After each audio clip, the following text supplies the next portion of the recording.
What's up, guys?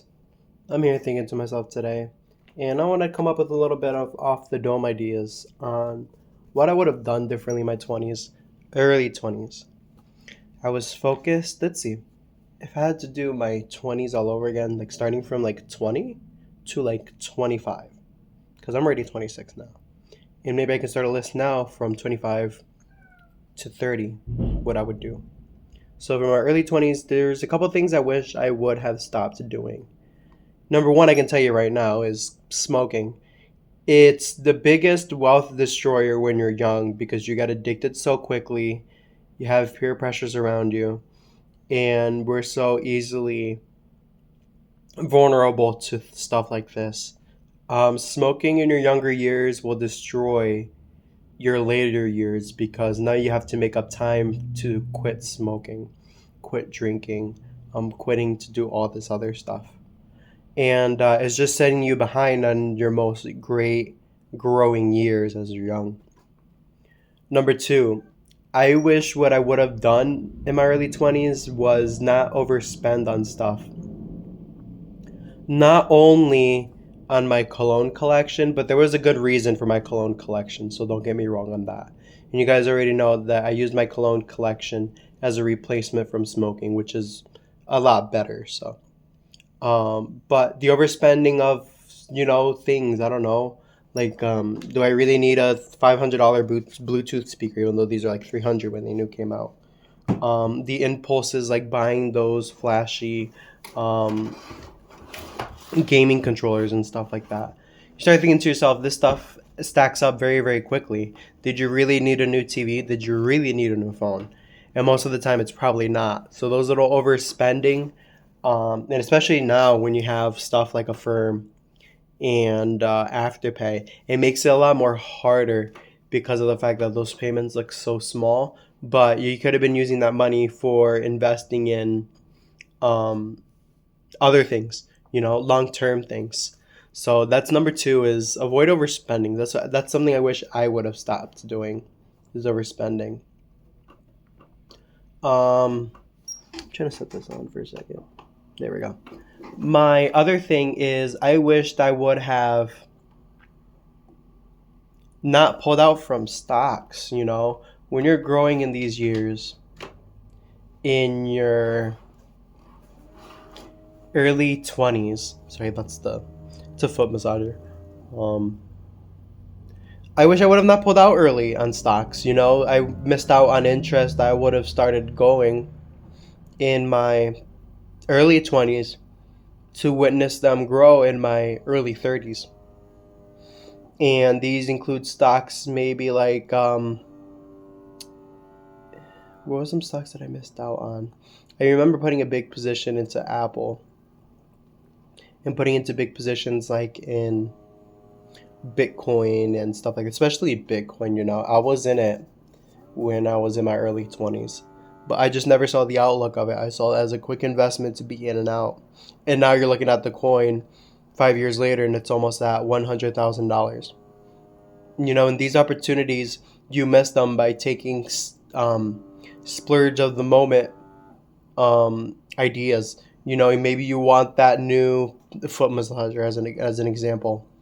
Now you're using the money that you had invested in for 3 years to buy a foot massager, like really just because it's free money and it's standing there. No, let that money set, let it grow. When you're in your early 20s, you want to set and forget. Put it into something that's diversified, S&P 500, the NASDAQ. You just want to be diversified in one thing. And just set it and forget it. You're not worried about how much interest it's collecting right now in 2 years or 3 years. You're not worried about that. You're worrying about the interest that it collects 15 years from now, 18 years from now. You can check it every year and just pay attention to it, but you shouldn't be looking at it every month when you're in your younger years now. And that's what I wish I would have not done in my early 20s, is invest into things and then as soon as I made profit, pull out, because the market doesn't work like that. It works slow. The market's a crock pot. It's not a pan, on high heat. Number four, if there was something that I wish that I didn't do in my 20s, it would have to be Feeling alone. I think in my early 20s, if I wasn't so focused on friends and getting to know new people and being distracted by small, stupid stuff, like a $20 Amazon bill or a $5 bill that I owed somebody. If I wasn't always so overwhelmed and so anxious about these things, about owing, and just owing, that's the best way to kind of put it. It's just owing money and having no money at that, and worrying about friends. In these years, in your early 20s, friends are going to be extremely volatile. You're going to have friends one day, you're not going to have friends the other day. You might find a really, really good friend that sticks around for a couple of years. You might not have anybody for the next couple of years. These are the years that you're supposed to be developing yourself. These are the years that you want to find out what you're interested in. You want to figure out, do you like photography? Do you like cars? Do you like building cars? Do you like graphic design? Do you like editing videos? These are the years in your early 20s and even to your mid 20s where you want to start figuring out what you like. In your 30s, then you can figure out where you want to dip your feet in. And then after you're 35, I would say, that's you want to master it. And in my 20s, I was just so focused on fitting in. I was so focused on having a lot of people around me that appreciated me for who I am. But in these years, the people that are going to be around in your age aren't focused on those same stuff too. They're focused on their own careers. They're focused on going into their next big college. They're focused on that next big job that's going to give them that big paycheck. And it's sad, trust me. It's very, very sad because at least as Christians, we're called to help the people that are needy. Help not only them with what we know, but helping them financially too, and being a motivator and encouraging people. But in this era, there's not a lot of that really. There's not a lot of that in your 20s either.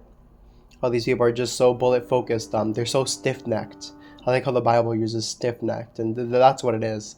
Because when you're stiff necked, like I was explaining this to my girlfriend, is that you're not focused on looking behind you. You're not focused on what's next to you.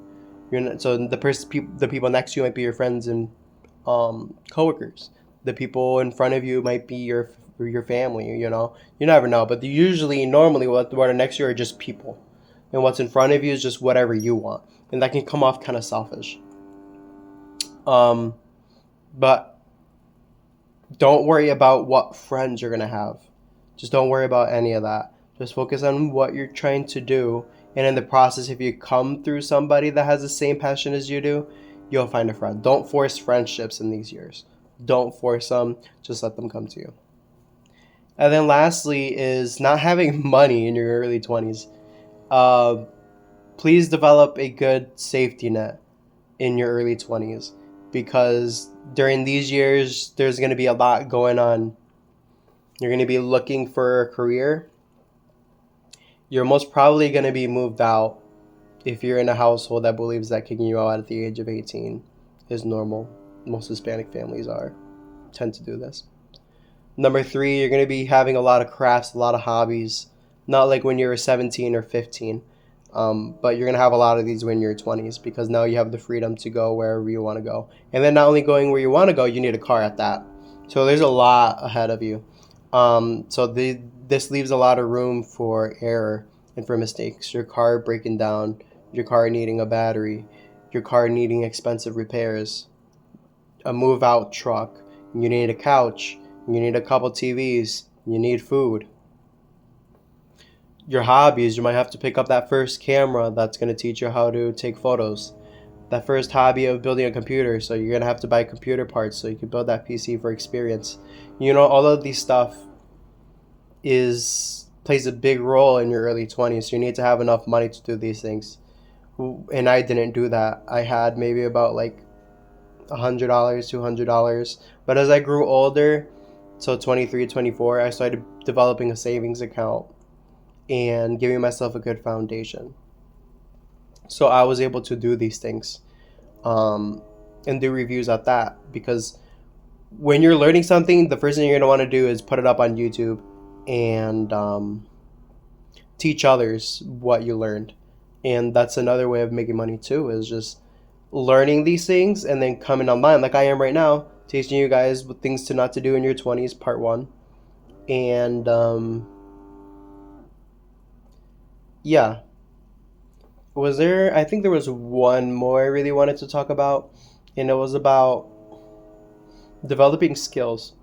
In your early 20s, you do not want to fall into this limbo of work, home, work, home, work, home. You don't want to develop that limbo in that repetition. It's boring, it makes you extremely depressed, and it makes you unmotivated to do anything. You need to get into the habit of coming home after work and working on those things that you love a lot. And then at the end of the day, after you made lunch for work, after you worked on the stuff that you absolutely love, you take an hour out of your day to relax, unwind, and then fall asleep. You want to keep that rotation. Work, come home, work on the crafts that you want to self-develop yourself, come back up at the peak, wake up, go to work, you know? And that thing just repeats and repeats. And if you keep on doing this year after year, you'll either know a lot about cars and know how to fix a alternator and a battery from going from not knowing what a battery is. Or you might be getting into graphic design by using Adobe Photoshop or Adobe Illustrator. And now you know these things. And it makes your life 100 times easier. Now you can find a job in whatever field you want to as a beginner. You know, you're going to go for that entry position. Because how I did it in the automotive field was I had went to college, but that was way later, and I didn't even graduate. But I went to Advanced Auto Parts. I was a parts person for 3 years, 2 years. I would say 3 years because it was on and off, so like 3 years. I learned about cars. I learned about alternators. I learned how to test an alternator, this and that. Then I got a job at Monroe Muffler working on cars and doing oil changes. Then I got a job somewhere else at a dealership doing oil changes. Then dealership, I got knowledge on being a parts person for Toyota. And then this experience throughout the years, for the past 10 years, led me to the point that I am at today, being a mechanic for Ford. And this is just the start point. My end goal, just to give you guys an example, is to either be a technician for Toyota or to be a technician for Porsche. Even if I have to go to school at their Porsche school, or Porsche University, whatever they call it, I'm more than willing to commit to that if they have me up aboard for an apprenticeship. And that's where you want to go. You want to have a start point. No matter how small it is, let it be a start point if that's where you want it to be. And just progress from there.